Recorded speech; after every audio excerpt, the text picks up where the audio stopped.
Saudara,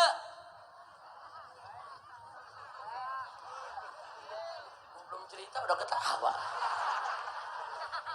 Jadi begini, dulu ada satu negeri.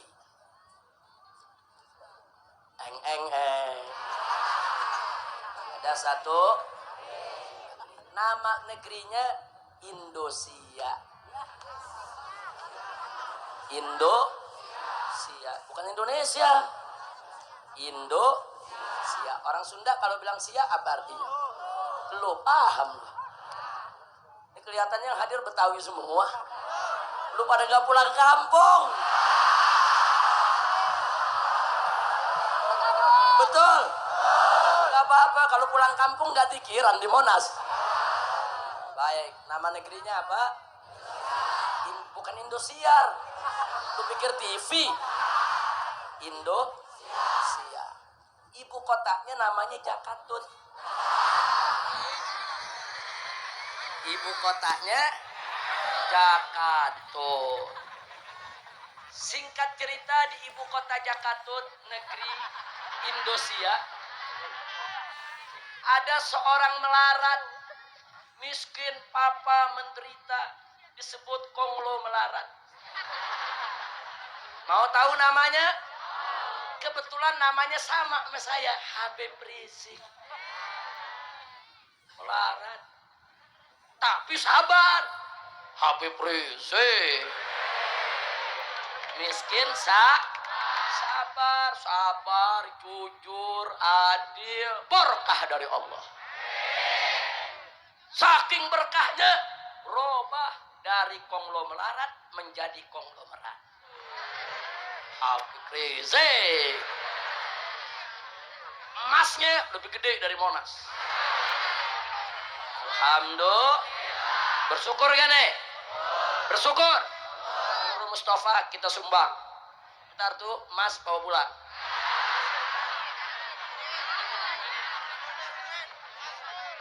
Udah lanjut nih. Lanjut. Jadi singkat cerita, Habib Rizik kaya raya. Kenapa? Karena jujur, taat, ibadah. Allah sayang Habib Rizik. Alhamdulillah. Yang doain Habib Hasan, gobul. Habib Hasan didoain tiap hari biar Habib Rizik kaya. Amin. Kaya beneran. Begitu kaya Habib Rizik lupa diri. Nah, ini dia nih. Dia lupa diri, saudara. Disinilah cerita berawal. Kita ikuti iklan berikut ini.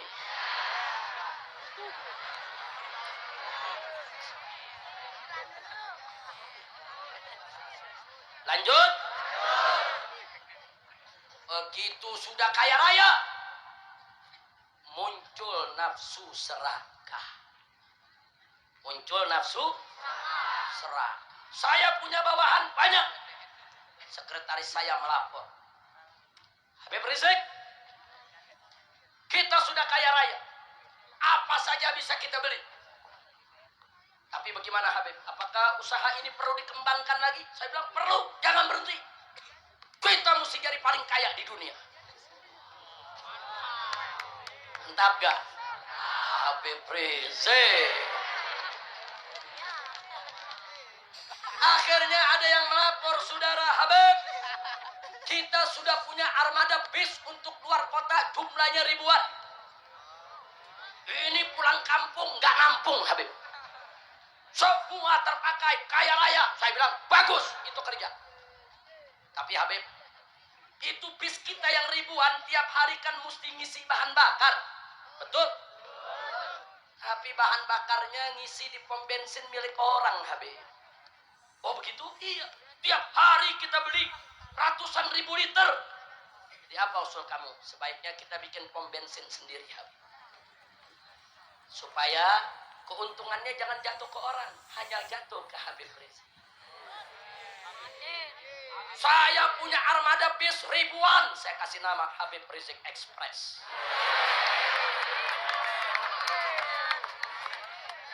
Bagus? Mantap? Saya terima sarannya, saya bikin pom bensin. Namanya pom bensin Habib Rizik. Di mana-mana. Bagaimana supaya pom bensin saya laku? Mesti berbeda dari yang lain. Di pom bensin saya harus lengkap, harus ada market, harus ada kamar mandi, harus ada ruang makan, harus ada restoran. Apa saja yang dicari mesti ada.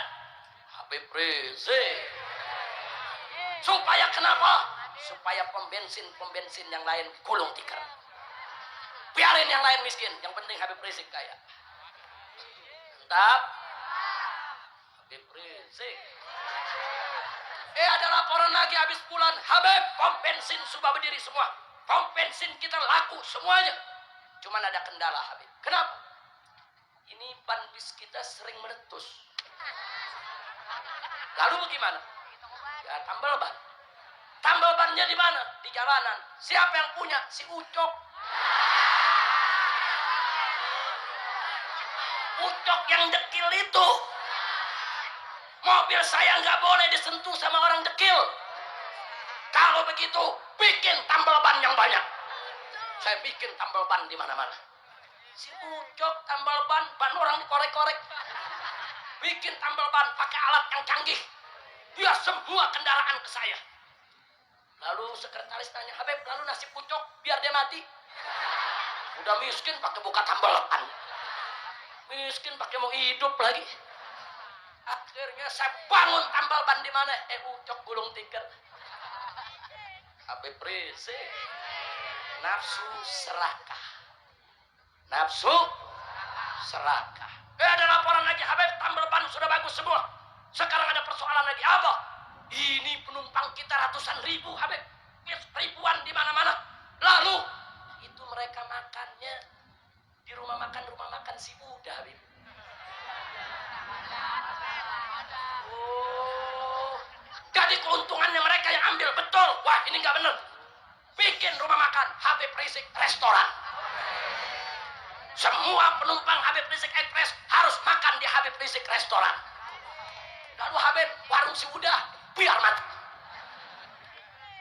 Nggak ada urusan si Buddha pakai buka warung.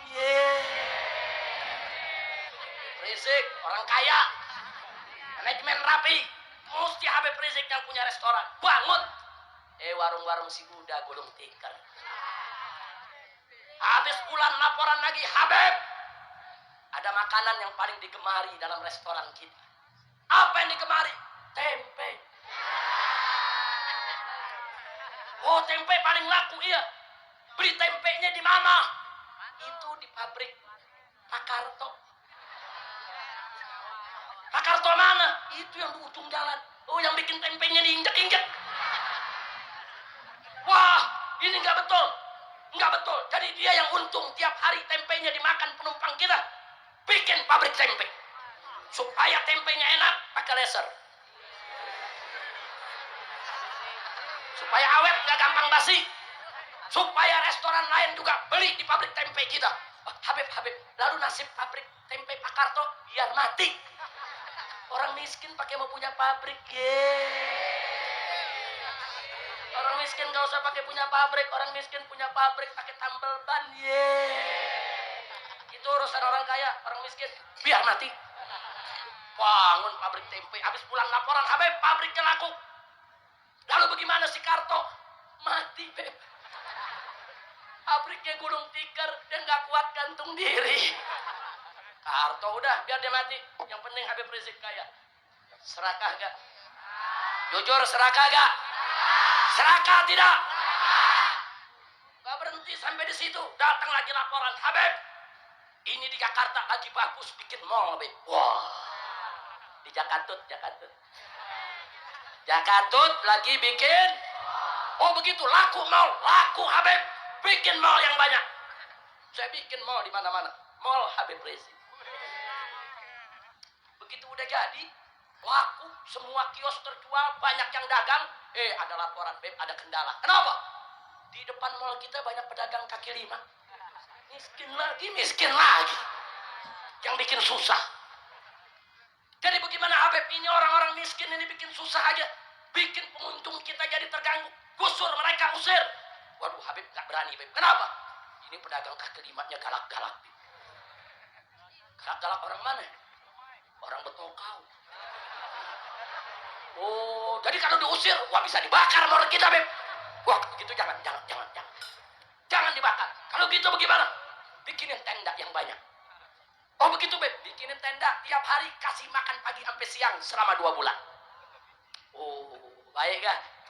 Bikin tenda, kasih makan, kasih minum. Pedagang-pedagang kaki lima, saudara senang, sayang, cinta sama Habib Rizik. Habib Rizik begini. Betul? Betul? Laporan bagaimana? Ya, Beb, mereka semua udah cinta sama Habib. Betul, bagus. Sekarang cari siapa yang punya wewenang untuk gusur mereka. Satpol PP, Beb. Kalau begitu cari Satpol PP yang mau usir mereka. Wah jangan, Beb. Satpol PP jujur. Cari yang gak jujur. Cari yang nggak jujur. Cari, bayar, kasih duit. Tuh pedagang kaki lima, suruh tendang biar pada nyungsep semua. Laporan dapat, Beb, ada yang nggak jujur, siap kerja, siap kasih duit, tendang semua sudah. Itu pedagang bilang apa? Emang di Satpol PP jahat, Habib Rizik baik. Pedagang kaki lima goblok. Dia nggak tahu yang suruh Habib Rizik. Betul. Habib Rizik likik tidak, jahat tidak. Habib Rizik. Biar tahu saudara, jahat tidak. Jahat tidak. Ada lagi laporan, Habib, ini ada proyek triliunan rupiah. Yang betul. Ini bisa 400 sampai 500 triliun. Tapi bagaimana? Ini izinnya harus izin dari DPR, Habib. Oh begitu. Jadi, ya kalau nggak bayar nggak dapat, Habib. Kumpulin anggota DPR, bayar. Berapa anggota DPR? 500 orang. Bayar aja satu orang 1 miliar. 500 orang 500 miliar, baru setengah triliun. Proyek 400 triliun, untung gede. Dibayar semua, Syarif. Semua dibayar. Bayar. Habib, ada 1-2 nih yang minta tambahin. Yang penting proyeknya Habib Rizik yang dapat sudah. Luar biasa Habib Rizik. Habis bulan ada laporan lagi, Habib. Ini ada pengusaha mau ditangkap sama KPK. Kenapa? Ini katanya dia terima bayaran. Dia nyogok sana sini. Kita dilibet-libetin juga. Wah, itu gawat itu. Siapa? Babalim, Beb. Babalim. Wah, kalau begitu, suruh dia lari ke Singapura. Suruh dia lari. Urus paspor dan semuanya. Lari. Kenapa disuruh lari, Habib? Dia kawan kita. Kita suka berbagi. Lari. Nggak boleh sampai ditangkap. Lari ke Singapura, saudara. Habib, dia mau dikejar oleh Interpol. Cari polisi yang bisa dibayar. Nggak bisa, Habib. Polisi jujur semua. Cari yang nggak jujur. Bayar supaya tidak dicari. Ketemu, nggak dicari, saudara. Bertahun-tahun, dia koruptor nongkrong di Singapura, nggak ditangkap, saudara. Habib Rizik yang jagain. Ada laporan lagi habis pulang, Habib. Ini ada orang, Beb, politisi. Namanya si Udin. Teriak-teriak. Katanya semua orang terima sogok, terima suap, Habib. Wah, ini gawat ini. Bisa dideketin? Nggak bisa. Dia tetap cuat-cuat. Uber, tangkap. Lari, Beb. Kemana? Ke Kolombia.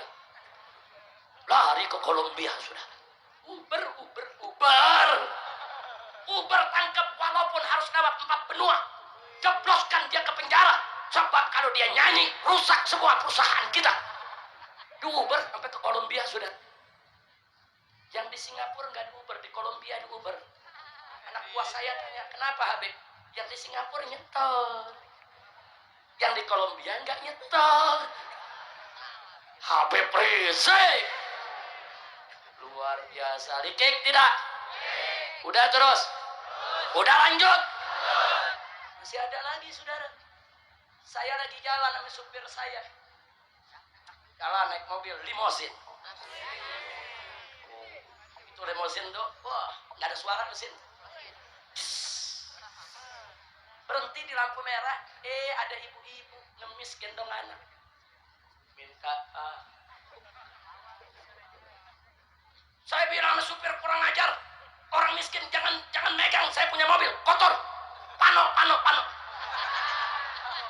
Kurap, jangan megang. Ini bahaya ini. Nggak boleh. Kenapa banyak orang miskin di setiap lampu merah? Saya berhenti ada orang miskin, saya berhenti ada orang miskin. Ini nggak boleh terjadi. Habib, memang di mana-mana ada kemiskinan. Kenapa? Ya kan tambal bannya Habib yang tutup. Kan pedagang kaki limanya Habib yang tendang. Oh jadi pada miskin sekarang, pada miskin, pada ngemis, Beb. Oh kalau begitu bikin undang-undang. Bayar ke DPR. Bayar bikin undang-undang. Orang miskin kalau ngemis didenda 200 juta. Penjara 10 tahun. Orang miskin ngemis 2000 mau dipenjara 10 tahun.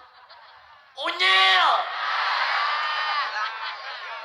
Ngawur tidak? Ngawur tidak? Itu ibu miskin bawa anak 2000 minta sama kita mau didenda 200 juta. Yeay. Ini namanya undang-undang gila. Undang-undang yang bikin orang, yang laksanain orang, yang patuhin orang. Gila.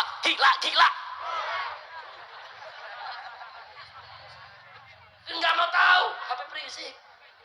Orang mau katakan saya gila, nggak ada urusan. Yang penting saya kaya. Tapi bagaimana orang miskin, Beb? Biar mati. Jadi orang miskin ngemis juga nggak boleh. Punya tambal ban nggak boleh. Punya pabrik tempe nggak boleh. Punya restoran nggak boleh. Nggak boleh. Ngemis pun nggak boleh. Biar mati. Ada laporan lagi. Habib, sekarang bisnis swalayan laku di mana-mana, Beb. Oh ya? Kalau begitu bikin Habib Rizik Market di kampung-kampung. Di gang sini ada Habib Rizik Market, di gang sono ada Habib Rizik Market. Akhirnya warung orang miskin bangkrut semuanya. Betul?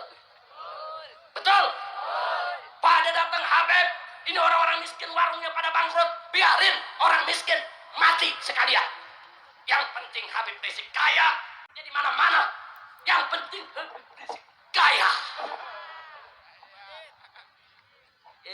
Habis bulan ada laporan, Habib, kebun coklat kita ada yang nolong, Habib. Hah? Kebun coklat sekebun dikolong? Enggak, cuma 2 butir, Habib. Siapa yang nolong? Pok Mina. Tangkap, laporin ke polisi. Tangkap. Habib, ini kan orang miskin, Beb, cuma 2 butir doang. Hukum harus ditegakkan. Kita harus berpihak kepada keadilan. Kaya miskin kalau mencuri, tangkap. Keadilan harus ditegakkan. Luar biasa. Jadi bagaimana orang miskin mumpung dia baru mencuri 2 butir coklat, tangkap. Supaya besok dia nggak berani nyolong lagi. Ada yang protes anak buah. Habib, ini giliran orang miskin cuma 2 butir coklat. Habib suruh tangkap. Nah itu Babalim yang lari ke Singapura, Habib lindungin. Babalim nyetor. Si miskin mau nyetor apa? Nyetor daki. Tangkap. Saudara. Ditangkap Habib di Jawa Tengah kebun semangka kita. Ada yang ambil curi seorang petani. Berapa banyak dicuri? Cuman sebutir, tangkap 6 bulan penjara. Habib, ini orang miskin biar tahu diri. Tapi Beb, yang ke Singapura Habib bela nyetor. Saya tanya, Habib Rizik licik tidak? Jawab semua, Habib Rizik licik tidak? Jahat tidak? Curang tidak? Bajingan tidak? Betul? Orang kecil nggak dikasih hidup, saudara. Inna lillahi wa inna ilaihi raji'un. Saudara, saya punya informasi Pak Bu ya. Di negeri Inggris, terpelajar, terdidik, mudah cari makan. Gara-gara tingkat pengangguran tinggi meledak jadi huru hara. 15 kota termasuk ibu kota London sampai hari ini masih bakar-bakaran, saudara. Kenapa rakyat kecil marah? Rakyat kecil, saudara, kita tahun 1998 juga pernah terjadi orang kecil marah, saudara. Di tahun 94, 95, 96 saya sudah teriak di atas mimbar. Hei para penguasa, hati-hati kalau swalayan serawayanmu kau buka di kampung-kampung, warung-warung orang kecil tutup, gulung tikar, banyak pabrik-pabrik yang dikorupsi sehingga gulung tikar banyak orang di PHK, banyak orang pengangguran, banyak wong cilik jatuh makin melarat. Hati-hati, wong cilik akan balas dendam. Mereka tidak bisa bersaing kepada kalian dengan ekonomi. Mereka tidak bisa bersaing dengan ilmu pengetahuan. Mereka sudah tidak ada pegangan. Mereka kau zolimi, mereka kau aniaya. Maka kalau ini terus-menerus dibiarkan, besok orang miskin akan marah. Pabrikmu akan dijarah, pasar-pasarmu akan dibakar. Orang-orang miskin akan balas dendam kepada kalian. Dan kalian akan dimiskinkan agar ikut miskin bersama mereka. Takbir. Dan ternyata terjadi 98. 94, 95, 96, 97 di setiap mimbar kita sudah ingetin hati-hati. Orang miskin jangan dimusuhin. Enggak boleh. Allah berfirman dalam Al-Quran, faqala ta'ala, wa amma sa'ilah fala tanhar. Terhadap orang miskin, pengemis, enggak boleh kau bentak, enggak boleh kau hardik, enggak boleh. Allah kasih tahu, orang miskin jangan kau bentak, orang miskin jangan kau sakiti, orang miskin jangan kau hardik. Orang miskin diuber-uber, ditendang, mau dipenjara 10 tahun. Kemiskinan itu bukan kejahatan. Kemiskinan itu bukan kriminal. Kemiskinan itu bukan tindak pidana. Kalau ini dibiarkan, saudara, maka besok orang miskin kalau sudah marah, siapapun tidak akan bisa mengendalikan, saudara. Kita nggak mau negeri kita rusak, betul? Siap jaga Indonesia, siap bela Indonesia, siap berjuang untuk negara ini, untuk mencari ridha Allah. Takbir. Mau Indonesia rusak tidak? Mau Indonesia hancur tidak?